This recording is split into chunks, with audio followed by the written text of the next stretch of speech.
Hey, what's going on, guys? This is DK back at you with another video here to break down the 3-game NBA playoff slate on Tuesday. If this is your first time watching, I cover content for DFS, Draftkings, and for player prop stuff like Prize Picks, Underdog, Parlay Play, which Parlay Play, they are the sponsor of today's video.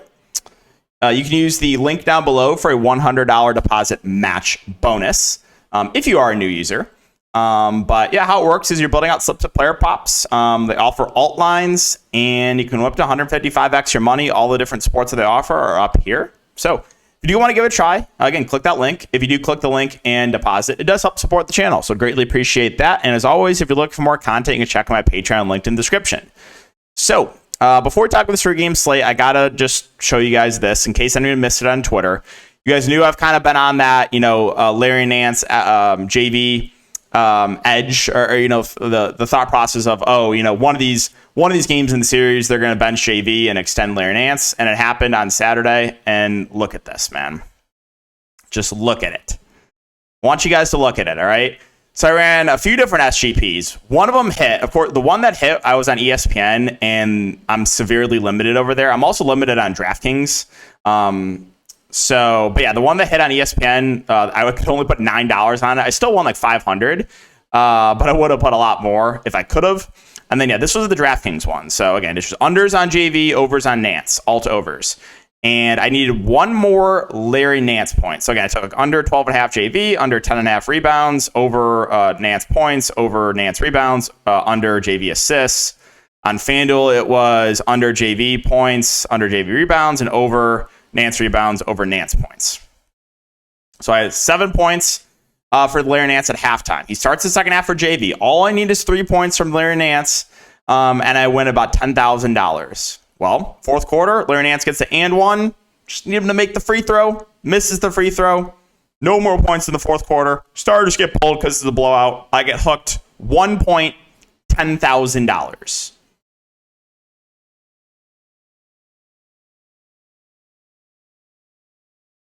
And I'll show you guys the one that hit. And yeah, so this was the one that hit. It only let me put 993 on it, but under JV points, over Nance 6.5 points, under JV rebounds, over Nance rebounds, over Nance assist, under JV assists. $9 into 460. Again, probably would have put $50 on that if I could have, which would have been, I don't know, probably like $4,000 payout or something, but severely limited over there in ESPN, so was not able to do that. But had to show you guys that one. I'm still absolutely frozen. $10,000 because of a Larry Nance missed free throw. One of the worst beats, if not the worst beat I've had in my gambling career. It's up there for sure. So, and it's more proof if you guys watch these videos. There's just absolutely no one that runs worse, right? There's absolutely no one. All right, let's talk about the slate. So Philly, New York's the first game here. Philly got Embiid on the injury report, but he's going to play, no doubt about it. So let's take a look at the rotation for Philly last game. So where are the 76ers? So same starters. Last game, Maxey, Oubre, Embiid, Harris, Lowry. Batum played 20 minutes on the bench. Campaign played a little bit. Melton only played 7 minutes. He saw 4 minutes. Paul Reed. Every starter played 30-plus minutes last game for Philly. So Embiid in an absolute must-win game. Obviously, it's not really the best matchup, but he played 44 minutes last time out. 10.9K, you got to really like Embiid at the top. I mean, yeah, I know he's banged up. I know he's not healthy, but if a 10.9K Embiid that's going to play close to the entire game, yeah, he looks really good. And then Maxey at 84, I think, looks good too. He started really slow, kind of picked it up. I expect both Embiid and Maxey to play almost the entire game. I would say mid-40s minutes for both. So do like both those guys quite a bit. Kind of indifferent on the wings. Tobias Harris has been quiet this series. He's 5.5. He should play big minutes. Kelly Oubre 5.3. Has played big minutes the last 2 games, and in 3 of the last 4 games, he's played close to 40 minutes. So both Oubre and Harris are playable. And then Kyle Lowry has been seeing consistent minutes as well. 39, 34, 31, 33 minutes. I think he's a reasonable value play. Not a ton that I like off the bench. I think if I was going to play someone, it would be Nick Batum. I think he has the upside to play a little bit more than the 21 minutes he played last game. He's played 29, 33, and 26 in the previous 3 games. So Batum, solid value. Melton, I just don't think I can do it. He played 7 minutes. I don't really see upside of many more minutes. Hield was a DNP last game, and then you just saw Paul Reed play whatever Embiid did not play, which was 4 minutes. Now for the Knicks, so no Bojan Bogdanovic. Again, not huge, but he was playing like 12 to 15 minutes a game. Then got to keep an eye on Mitchell Robinson. He's questionable. If Mitchell Robinson cannot play, you should get more minutes for Hartenstein, who was on pace for big minutes last slate, but did deal with foul trouble. And then Precious Achiuwa backed him up. So Achiuwa would be a viable value there if there is no Mitchell Robinson. And then, look in the Knicks rotation. Starters, DiVincenzo, Brunson, Hartenstein, OG. Bojan played 1 minute, was injured. And then Achiuwa, McBride. So the base ran a 7-man rotation last game for the Knicks. Okay, so Brunson at 9.5. He was low on last night. He absolutely smashed. He's been putting on a show last couple slates, 62 and 71 fancy points. I still think at this price point he's a bit more of a contrarian option. I don't think we can expect what he's done the last 2 games, but he's still in play because he's going to play massive minutes and he has a very high ceiling. Hart at 7.5. Minutes have been solid for him, mid 40s, which is not a surprise. He's pretty safe for the reason. He shot 0 of 7, which obviously you can't expect that again, but he's going to play big minutes in a reasonable price point. DiVincenzo, more of a contrarian play.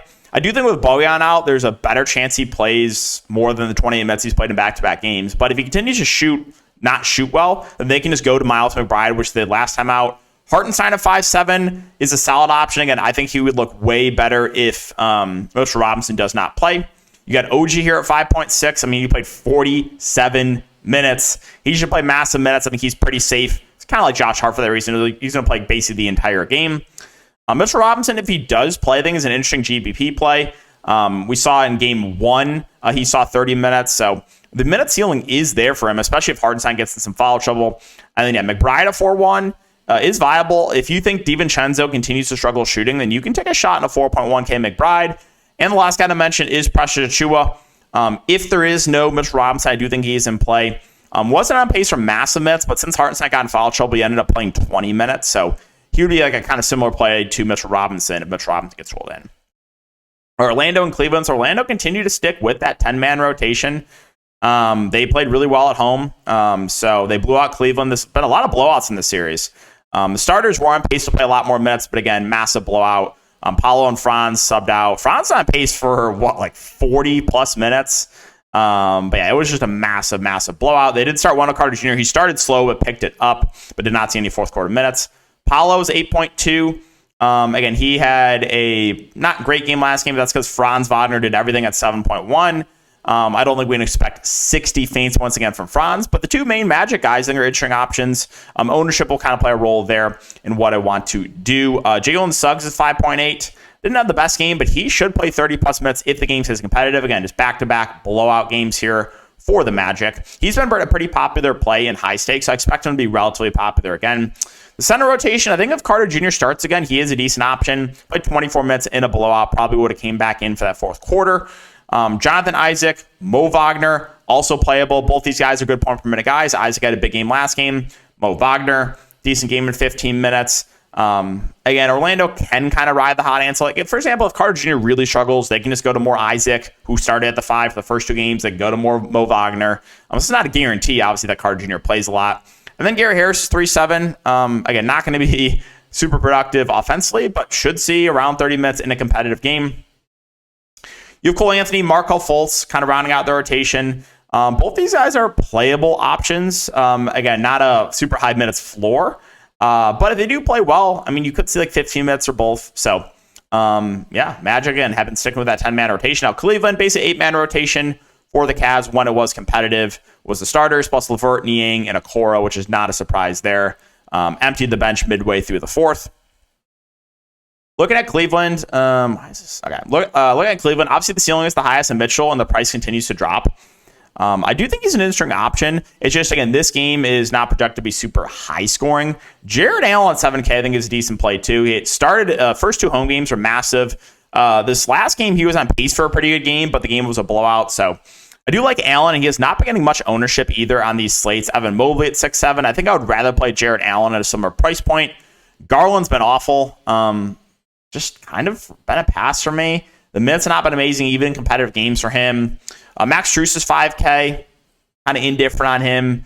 LeVert is 4.5. I mean, minutes have been decent, 25, 29, 26. I think he's a viable GBP play. Last 2 guys to mention are those 2 bench guys. Okoro, been playing somewhere around 20 minutes. Obviously not great point per minute. And Niang at 3.2. Same thing I said about Okoro. They're a lot Niang, Okoro. There's a lot of like these close to min-price guys that are like playable options in this slate, but not a lot that you're going to feel great about. We talked about some with the Magic, right? Like Fultz and Cole Anthony and Gary Harris. There's a lot of like those like guys in the 3K range that are actually playable, but yeah. Now for the Pacers, Pacers and Bucks, Haliburton, questionable but expected to play. He was questionable last time out and then did play. This is once again my favorite game to target. I was pretty tilted that last slate on Sunday because I had the right reads. I was very high in the Clippers once we got the Kawhi Leonard news. I was like, okay, I think Paul George and James Harden are two of the best plays of the slate. And then I had I played Paul George a low ownership. He smashed, and then I had basically like a stack of this game with Middleton and TJ McConnell and Miles Turner, and then I had Bobby Portis too, and he got ejected. Pain, man.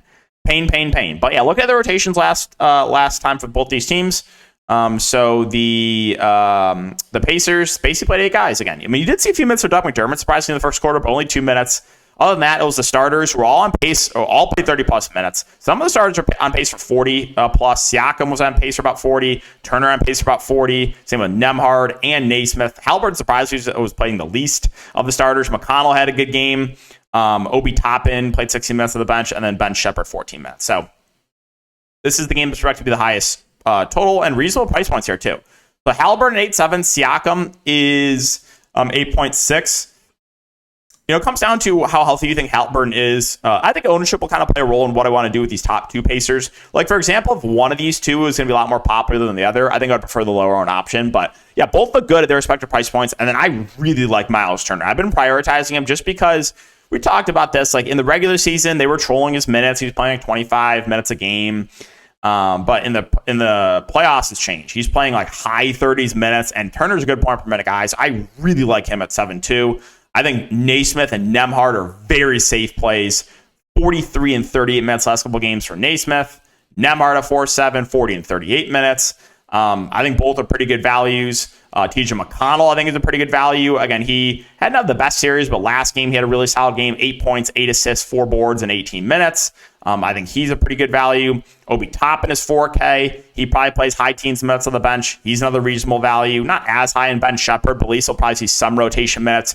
You can throw him in the bucket of like Isaac Okoro and Yang and Cole Anthony and Markel Fultz. That bucket of like gross value plays, you can throw him in there.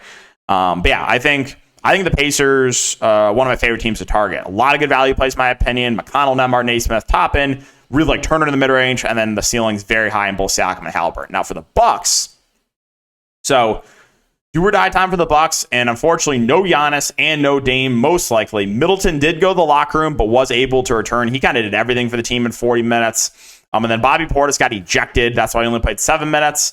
And Pat Beverly was banged up. He's probable, but he did not look like himself out there. So that one's a little bit tricky with Pat Bev. Here's what I'm thinking. So for the Bucks rotation last game, you can kind of throw it out just because Portis got ejected, but you did see Malik Beasley start and play 34 minutes. Middleton played massive minutes. Brook Lopez played massive minutes, and then they kind of ran the hot hand. I mean, it was Andre Jackson had a solid game. I could see him playing a bit more in this one. So the Bucks rotation of like the 6 teams on this slate, I think is like the most up in the air. I think you're going to get big minutes from Middleton, big minutes from Portis, and big minutes from Brook Lopez. Now, if you told me Pat Bev was healthy, then I would say big minutes for Pat Bev too, but he did not look like himself last game.